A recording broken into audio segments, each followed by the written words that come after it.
आवाज आ रही। बहुत बहुत स्वागत है कैलाश विजयवर्गीय जी। मतलब बंगाल में बीजेपी के सबसे बड़े रणनीतिकार आप कह लीजिए, राष्ट्रीय महासचिव है, बंगाल बीजेपी के बड़े नेता हैं। रेस में अकेले दौड़ने का इरादा है क्या?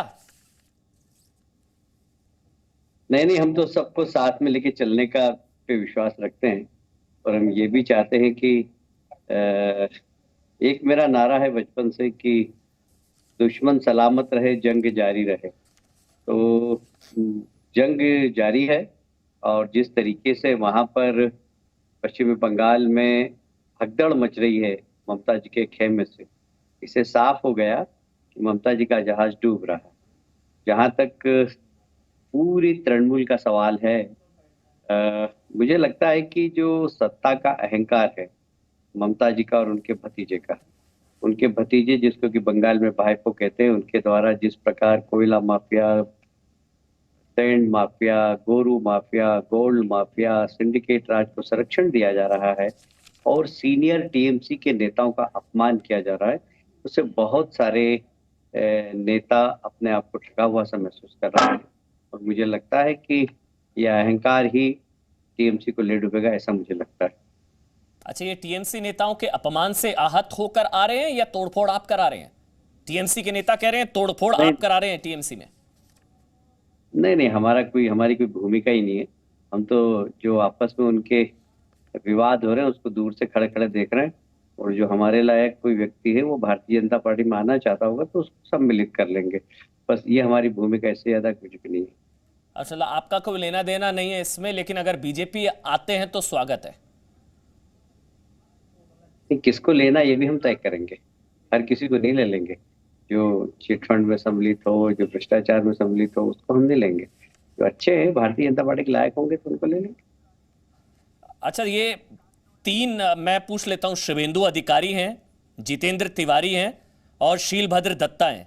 इन तीनों में से तीनों का स्वागत है या तीनों में कोई है कि इसको नहीं लेंगे, या तीनों का स्वागत है? देखिए, अभी जो हमने है वो शुभेंदु जी और शैलभद्र जी का तो स्वागत किया है।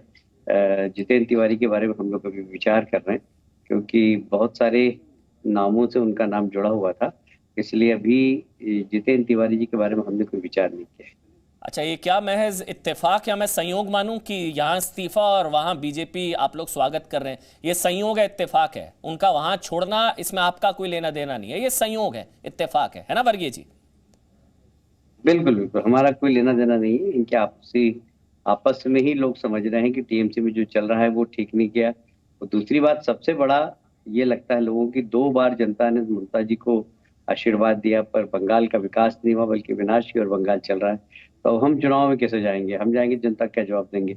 ये घबराहट भी है लोगों में, इसलिए लोग छोड़कर हमारे पास आ रहे हैं।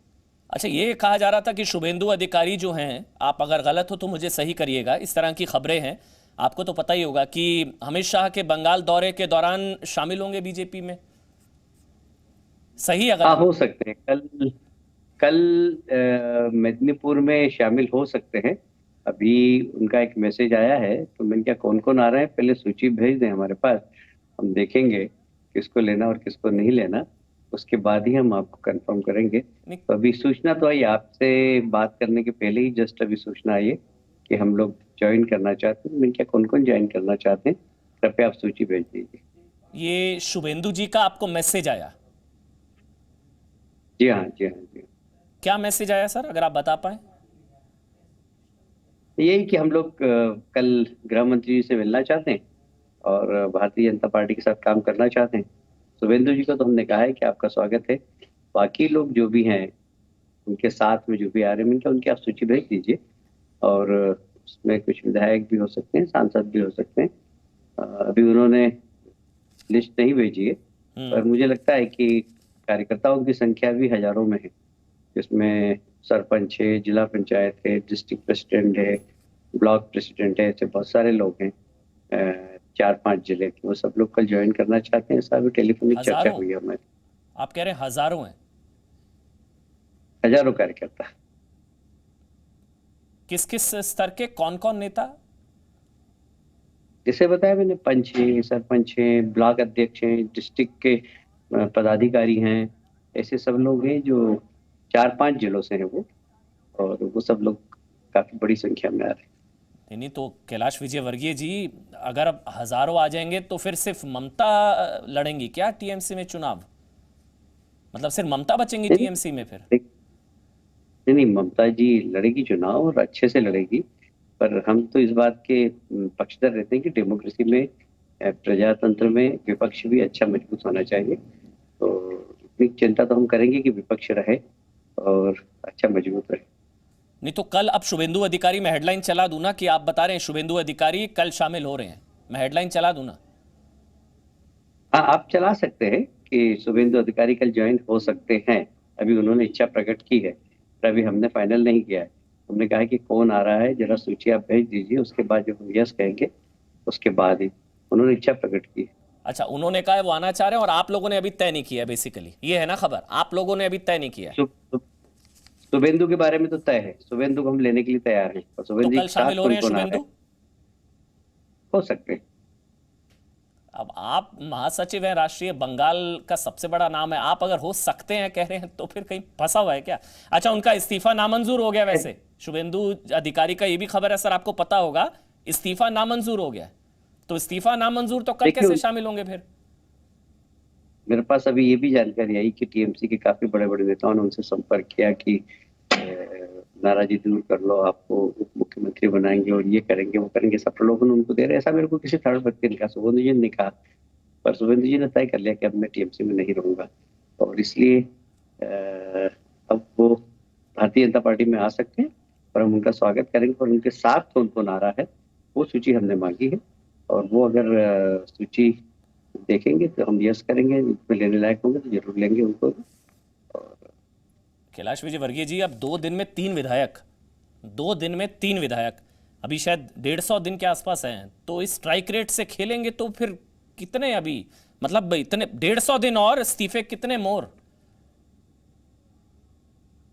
कल आप देखिएगा, कल ऐसा है कि मोदी जी का आकर्षण बहुत जबरदस्त है बंगाल के अंदर। मोदी जी के नेतृत्व में बहुत लोग काम करना चाहते हैं, और आगे आगे देखिए होता है क्या, मतलब क्योंकि ये जो संख्या आप बता रहे हैं इससे कहीं ज्यादा।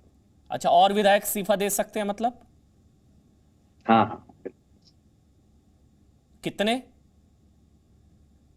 अब ये सब अमन जी थोड़ा सा कल के लिए छोड़ दीजिए, नहीं मतलब क्योंकि एक नंबर तो दे दीजिए ना, 2, 4, 5, 10, 15, 20, कितने विधायक इस्तीफा दे सकते हैं? हाँ अब तो मतलब डबल फिगर तक भी पहुंच सकते हैं। और आपका कोई पहुंच लेना सकते देना नहीं हैं। है लेकिन इस सब में नहीं, मेरा कोई बीजेपी का लेना कोई देना लेना नहीं। देखिए, देना मैं नहीं अभी है। भी घर पे बैठा हूँ। मैं तो अभी भी घर पे बैठा हूँ, आपसे घर से बात कर रहा हूँ। मतलब इन सबको पत्थर नहीं फूल पसंद है। हाँ, पत्थर की राजनीति बंगाल में भी पसंद नहीं करता। मुझे लगता है कि बंगाल में जिस तरीके से नड्डा जी के ऊपर पथराव किया गया है, इससे कोई भी बंगाल का व्यक्ति, चाहे वह अपोजिशन में क्यों नहीं क्यों, दुनिया के बंगालियों ने, आप विश्वास करेंगे, मेरे पास कम से कम 10 विदेशों से फोन आए बंगालियों के कि हम बहुत दुखी हैं यार, बड़े शर्मिंदा है, और क्या बंगाल में इस प्रकार कोई राष्ट्रीय अध्यक्ष का सम्मान किया जाता है। और उसके बाद जिस तरीके से शाम को ममता जी ने नड्डा जी के बारे में बोला है, इससे तो पूरा बंगाल लज्जित हुआ है। हम्म। लज्जित हम लोग शर्म कहते हैं, बंगाल में उसको लज्जा कहते हैं। बोले पूरा बंगाल लज्जित हुआ है। अच्छा, एक और सवाल आपसे कैलाश विजयवर्गीय जी, ममता बनर्जी कह रही है आप संघीय ढांचे पर चोट पहुंचा रहे हैं, 3 अफसरों को आप लोगों ने दिल्ली बुलाया, आज भी डीजीपी और मुख्य सचिव को केंद्र सरकार ने दिल्ली बुलाया, ममता बनर्जी उस पर भी बहुत उखड़ गई हैं। वो कह रही हैं कि आप लोग दरअसल राष्ट्रपति शासन की भूमिका बना रहे हैं और संघीय ढांचे पर चोट पहुंचा रहे हैं, 3 अफसरों को डेपुटेशन पर सेंटर में और बाकी 2 को, उन पर 5 को बेसिकली। वर्गीय जी, ये देखिए, ममता जी का तो शायद ज्यादा पढ़ने लिखने से कुछ लेना देना होगा नहीं, पर उनके जो सलाहकार है उनको समझाना तो चाहिए ना कि संघीय व्यवस्था क्या है, भारत का संविधान क्या है, केंद्र और राज्य के में कर्मचारियों की स्थिति क्या है। यदि भारतीय इंडियन सर्विस के अधिकारी हैं तो उनके अपॉइंट अथॉरिटी कौन है, तो अपॉइंट अथॉरिटी भारत शासन है। जो अपॉइंट अथॉरिटी होती है वही प्रमोशन करती है, वही ट्रांसफर करती है, वही डिमोशन करती है। तो अब जितने भी आईएएस है, आईपीएस है, इन सब के लिए तो केंद्र सरकार ही करती है। अब ये बात इनको समझ में नहीं आती है, उनको समझ में नहीं आया बात तो ठीक है, पर उनके जो सलाहकार हैं उनको तो समझाना चाहिए ना।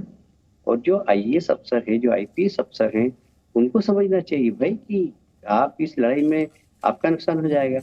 और कम से कम इसको राजनीतिक मुद्दा नहीं बनाए, क्योंकि प्रशासनिक व्यवस्था अलग है, राजनीतिक व्यवस्था अलग है, राजनीतिक लड़ाई अलग है, प्रशासनिक व्यवस्था अलग है। और इसलिए कम से कम उन अधिकारियों को भी सोचना चाहिए कि हम राजनीति लड़ाई के शिकार नहीं बने। नरोत्तम मिश्रा कह रहे हैं कि राष्ट्रपति शासन लगाना पड़ेगा, ऐसे चलेगा तो। अब वो जानबूझ की परिस्थितियां ऐसी बनती जा रही, देखिए।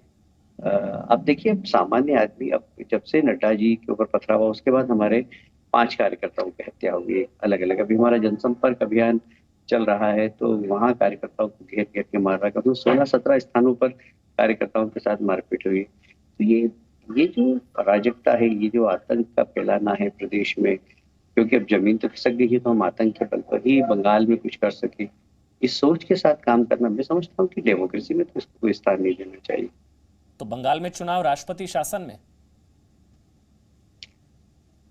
ऐसा है कि अराजकता की स्थिति है। आपने गवर्नर को भी सुना होगा, गवर्नर साहब ने भी बिल्कुल सार्वजनिक रूप से कहा कि अधिकारियों का एकदम राजनीतिकरण होगा। मैं इससे आगे बढ़ के कहता हूँ कि अधिकारियों का राजनीतिकरण भी हुआ है और साथ में अपराधीकरण भी हुआ है, क्योंकि सीमावर्ती प्रदेश है ये। यहाँ पर बहुत स्मगलिंग होती है। वो जी अधिकारी जी जी। और स्मगलर दोनों मिलके एक नेक्सस काम कर रहा है वहां पर, स्मगलरों का, अधिकारियों का और राजनीतिज्ञों का। तो अगर ऐसे प्रशासन चलेगा जहां पर देश के आंतरिक सुरक्षा को भी खतरा हो, फिर तो विचार करना पड़ेगा कि ऐसी सरकार रहना चाहिए या नहीं रहना चाहिए। और फिर नहीं रहे तो राष्ट्रपति शासन लगे, या फिर जनता स्वयं निर्णय लेगी। और मुझे लगता है कि जनता बंगाल के हित में निर्णय लेगी। और जैसा हमारे गृह मंत्री जी ने कहा है कि 200 सीट में हमने टारगेट किया, उसके जी, आसपास ही हम लोग जीते। क्या बंगाल राष्ट्रपति शासन की तरफ बढ़ रहा है? जो नरोत्तम मिश्रा सीधा कह रहे हैं, आप थोड़ा सा घुमा के कह रहे हैं, हालात क्या उसी तरफ बढ़ रहे हैं, राष्ट्रपति शासन वाले देखिए हालात? हालात, देखिए 2 बातें हैं इसमें बहुत साफ। भारतीय जनता पार्टी वैचारिक रूप से, सैद्धांतिक रूप से हमेशा धारा 356 के विरोध में रही है। हमने कभी भी चुनी हुई सरकार को डिस्टर्ब नहीं करने का संकल्प लिया। इसलिए हमने अभी तक, आपने देखा होगा, मोदी जी जब से प्रधानमंत्री बने धारा 356 का प्रज्वलित वगैरह हुआ नहीं है। ठीक तो है। हम सैद्धांतिक रूप से उसके विरोध में रहते हैं।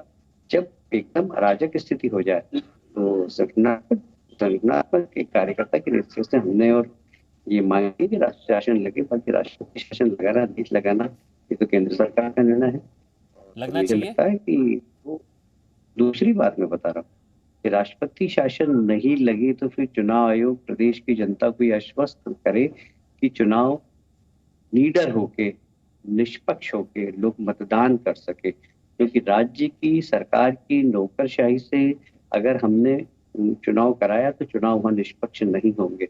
वहां केंद्र की ब्यूरोक्रेसी चाहिए, वहां पर फोर्स चाहिए, वो सेंट्रल फोर्स मतलब चाहिए मतलब सर, अंदर मतलब टिकने वाले। मतलब निष्पक्ष चुनाव मौजूदा व्यवस्था में नहीं हो सकते, ये एक बड़ी बात आप कह रहे हैं। स्टेट मशीनरी का अगर बिल्कुल इस्तेमाल सही, होगा तो निष्पक्ष चुनाव मौजूदा व्यवस्था में नहीं हो सकते, नंबर एक। नंबर नहीं दो, होते। निष्पक्ष चुनाव जो है राष्ट्रपति शासन में संभव है और हालात वैसे जी हाँ, ही हैं। ठीक कह रहा हूं मैं? ये मेरा मानना है। बिल्कुल सही कह रहे हैं आप। ये एक राजनीतिक कार्यकर्ता की हिस्से से मेरा मानना है।